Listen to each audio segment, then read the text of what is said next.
ఎందుకంటే అది కూడా పెట్టుబడి పెట్టాలా. హ్మ్. రాజకీయాల్లో అందరికి కూడా సక్సెస్ రాదు. రాజకీయాల్లో చాలామంది వ్యాపారం అంటే లాభ నష్టాలు ఉన్నట్టుగానే రాజకీయాల్లో కూడా లాభ నష్టాలు ఉంటాయి. హ్మ్. చాలామంది ఆస్తులు అమ్ముకున్న వాళ్ళు కూడా ఉన్నారు. అనాథలు అయిపోయిన వాళ్ళు కూడా హ్మ్. రాజకీయాల్లో ఉన్నారు. ఎందుకంటే వ్యాపారం అన్నాక లాస్ లాస్ ఉంటది, గెయిన్ ఉంటది. అలాగా ఆహ్, అధికారంలో ఉన్నప్పుడు వాళ్ళు ఆ రకరకాల పద్ధతులు అక్రమంగా ఆస్తులు సంపాదించుకుంటారు. సో, ఇప్పుడు వాళ్ళు ప్రతిపక్షంలోకి వెళ్ళిపోయినప్పుడు ఇంతకుముందు అధికారంలో ఉన్నోళ్ళు ప్రతిపక్షంలో ఉన్నోళ్ళు అధికారంలోకి వచ్చినప్పుడు వీళ్ళేం చేస్తారంటే వాళ్ళని ఆర్థికంగా బలహీనపరచడం, దెబ్బ హ్మ్. కొట్టడం, వాళ్ళ హ్మ్. ఆస్తుల్ని స్వాధీనం చేసుకోవడం, వాళ్ళ వ్యాపారాల్ని దెబ్బ కొట్టడం ఇవన్నీ చేస్తుంటారు. దీనివల్ల వాళ్ళు ఫండ్స్ ఉండవు. వాళ్ళు బలహీనం అయిపోతారు. పార్టీలో యాక్టివ్‌గా ఉండలేరు. రెండవది వీళ్ళ పార్టీలోకి వెళ్ళిపోతే మరి మంచిది కదా! ఆస్తులు కాపాడుకోవడానికి, అవును సార్. వ్యాపారాలు కాపాడుకోవడానికి వాళ్ళొస్తారు. ఇదొక మెథడ్. హ్మ్. ఇది మామూలుగా రాయలసీమలో కూడా ఫ్యాక్షనిస్టులు కూడా ఇదే చేస్తారు. ఫస్ట్ ప్రత్యర్థుల ఆస్తులను ధ్వంసం చేయడం. అందుకనే హ్మ్. వేలాది చెట్లను నరికేయడం ఇవన్నీ చేస్తుంటారు రాయలసీమలో. ఇది ఎప్పటినుంచో జరుగుతున్న హ్మ్. మెథడ్.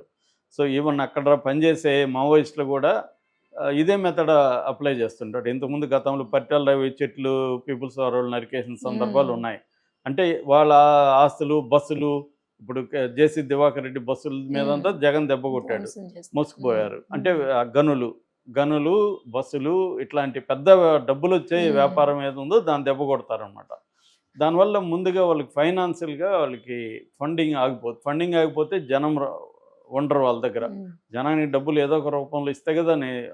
పని పాట లేకుండా నీతో రోజు ఒక 100 మంది ఎందుకుంటారు? సో, ఇవన్నీ ప్రాబ్లమ్ అవుతుంది. రెండవదేమో రాజకీయంగా వాళ్ళని వేధించి రకరకాల అక్రమాల కేసులు పెట్టి హ్మ్. సక్రమం అనేది పక్కన పెట్టండి. కేసులు పెట్టి అవును. వాళ్ళని వేధించాలి. ఈ వేధింపులు, కోర్టులు ఒక 20 కేసులు, 30 కేసులు ఒక మనిషి మీద పెట్టి అతన్ని తిప్పుతూ ఒక దాంట్లో బెయిలొస్తే ఇంకో దాంట్లో బెయిల్ హ్మ్. రాదు. చింతమనేని ప్రభాకర్ చూసాం. 60 కేసులెన్నో పెట్టాడు జగన్. ఒక కేసులో బెయిల్ రాగానే మళ్ళీ పోలీసులు మళ్ళీ అవును సార్. పట్టుకుపోతారు. ఈ వేధింపులను హ్మ్. తట్టుకోలేక వాళ్ళు రాజకీయాల నుంచన్నా విరమించుకుంటారు. లేదు వీళ్ళ పార్టీ మారి పార్టీలలోనన్నా చేరతారు. ఇది హ్మ్. అన్ని పార్టీలు అక్రాస్ ద కంట్రీ చేస్తున్న పని. ఇప్పుడు చంద్రబాబు ప్రభుత్వం కూడా ఇదే చేస్తుంది. హ్మ్. చంద్రబాబు ప్రభుత్వం ఏం చేస్తుందంటే 2 రకాలుగా చేస్తుంది. ఒకటి అధికారులను వేధించడం. జగన్ కి గతంలో ఎవరైతే గట్టిగా పనిచేస్తారో అధికారులను వేధించి వాళ్ళ మీద కేసులు పెట్టి వాళ్ళని కంట్రోల్ చేయడం. వాళ్ళల్లో కొంతమందిని అప్రూవల్‌గా మార్చుకొని, ఈ అప్రూవల్ స్టేట్‌మెంట్‌లు చేసుకొని జగన్ పార్టీలో ఉండే ప్రముఖులనంతా అరెస్టులు చేయాలనేది నెక్స్ట్ వ్యూహం. హ్మ్. అదొకటి. రెండోది జగన్‌కి బలం ఏంటి? 2 బలాలున్నాయి. ఒకటి ఆహ్, గతంలో ఉన్న బలాల్లో ఒకటేందంటే వాలంటీర్ వ్యవస్థ. దాన్ని దెబ్బ కొట్టేశారు. అవును సార్. రెండవది జగన్ పార్టీకి ఉన్న బలం ఏందంటే సోషల్ మీడియా. హ్మ్. జగన్‌కి, తెలుగుదేశంకి పోలిస్తే మెయిన్ స్ట్రీమ్ మీడియా తెలుగుదేశానికి స్ట్రాంగ్‌గా ఉంటది. హ్మ్. జగన్‌కి మెయిన్ స్ట్రీమ్ మీడియా స్ట్రాంగ్‌గా లేదు. జగన్‌కి సోషల్ మీడియా స్ట్రాంగ్‌గా ఉంటది. సోషల్ మీడియాని దెబ్బ కొట్టడానికి జగన్ ఉన్న సోషల్ మీడియాలో యాక్టివ్‌గా ఉన్నోళ్ళ మందిని అందరిని కేసులు పెట్టి వాళ్ళని జైళ్ళలో పెట్టడం ఇవన్నీ చేసేశారు. దాన్ని ఎదుర్కోవడానికి జగన్‌కి ప్రాబ్లమ్ ఏందంటే జగన్ పార్టీ నిర్మాణం మీద ఫోకస్ లేదు ముందు హ్మ్. నుంచి కూడా. హ్మ్. తెలుగుదేశంకి పార్టీ నిర్మాణం మీద సౌత్ ఇండియాలో ఒక ద్రవిడియన్ డీఎంకే తర్వాత తెలుగుదేశానికి చాలా స్ట్రాంగ్ పార్టీ నిర్మాణం ఉంటది. ముందు హ్మ్. నుంచి కూడా చంద్రబాబు దాని మీద ఫోకస్ చేశాడు.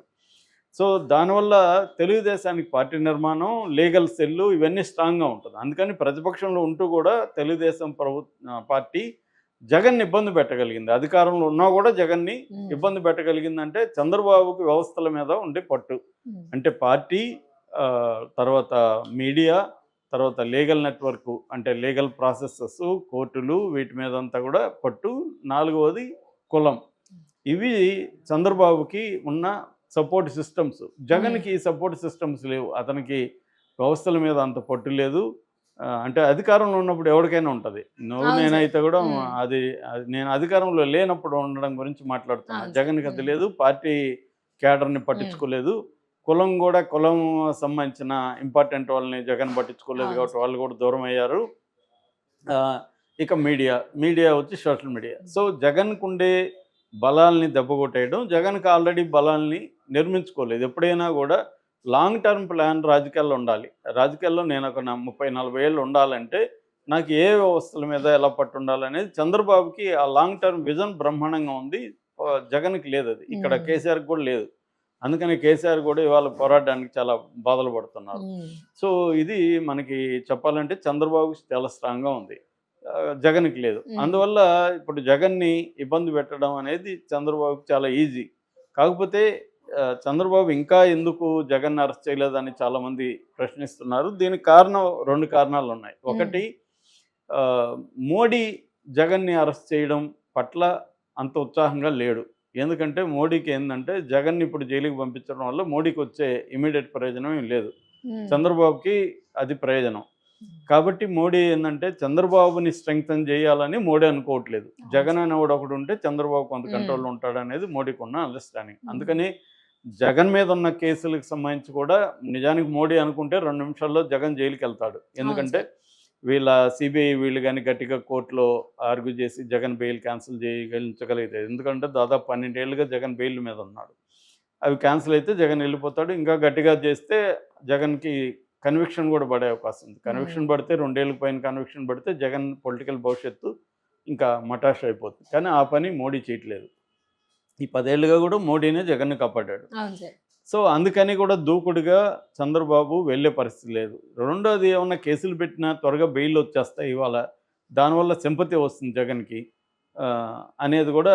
ఇప్పుడైతే జగన్కి ఇమ్మీడియట్గా సింపతి ఏమి లేదు, కేడర్లోనే జగన్కి సింపతి లేదు. కాబట్టి ఇప్పుడు మనమే దాన్ని ఎందుకు పెంచడం అనేది కూడా చంద్రబాబు ఆలోచిస్తున్నాడు.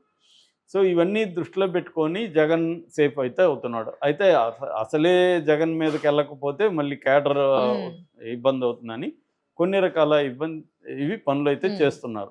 అందులో ఏంటంటే ఇప్పుడు కొత్తగా సరస్వతి పవర్ ప్లాంట్ కోసం జగన్ ఏం చేశాడంటే కొన్ని భూముల్ని కొన్నారు. ఆ భూములు ఓవరాల్గా 1250 ఎకరాలు అని చెప్తున్నారు టోటల్గా. ఎక్కడ ఇవి పల్నాడు ఏరియాల్లో చెన్నైపాలెం, వేమవరం, పిన్నెల్లి, తహెడ ఈ 4-5 గ్రామాల్లో, వేమవరంలో ఈ 5 గ్రామాల్లో కలిసి 1250 ఎకరాలు రైతుల దగ్గర కొన్నారు. అయితే ఆ మధ్య ఏమైందంటే షర్మిలాకి జగన్కి మధ్య గొడవ వచ్చినప్పుడు ఈ భూముల విషయం బయటకు వచ్చింది. వచ్చినప్పుడు పవన్ కళ్యాణ్ అటవీ శాఖ ఆయన చేతిలో ఉంది కాబట్టి అటవీ భూములు దీంట్లో ఉన్నాయని చెప్పి పవన్ కళ్యాణ్ ప్రతి హెలికాప్టర్ వేసుకొని ఆ ల్యాండ్ దగ్గరికి అంతా వెళ్ళి అక్కడ కలెక్టర్లకు వాళ్ళకి దీని మీద విచారణ జరపమని అటవీ శాఖకి రెవెన్యూ శాఖకి ఆదేశించాడు. ఆ 2 జరిపిన తర్వాత అటవీ శాఖ ఏమో మన భూములు ఏమి లేదు అని క్లీన్ చిట్ ఇచ్చింది. కానీ రెవెన్యూ శాఖ ఏమో 24 ఎకరాల 85 సెంట్లు అసైన్డ్ భూములు అంటారు. అసైన్డ్ అంటే ప్రభుత్వం ఎవరికో చేసుకోమని ఇస్తుంది. అసైన్డ్ అవి చేసుకోవడం అమ్మడానికి కొనడానికి లేదు. జగన్ వచ్చినాక ఒక బిల్లు తెచ్చాడు. అందులో 20 ఏళ్ళు కానీ అసైన్డ్ భూములు ఎవరున్నా ఒక దగ్గర ఉంటే అమ్ముకోవచ్చు అనేది, కానీ దీనికి వర్తించదు. సో ఈ అసైన్డ్ భూముల్ని జగన్ కొన్నాడు. సో అసైన్డ్ భూములు కొన్నాడు కాబట్టి చెల్లదు కాబట్టి ఈ భూముల్ని 24 ఎకరాల 85 సెంట్లని మీరు మళ్ళీ క్యాన్సిల్ చేయండి, ఆ డీల్ని క్యాన్సిల్ చేయండి అని జిల్లా కలెక్టరు ఆదేశించాడు. ఎవరిని అంటే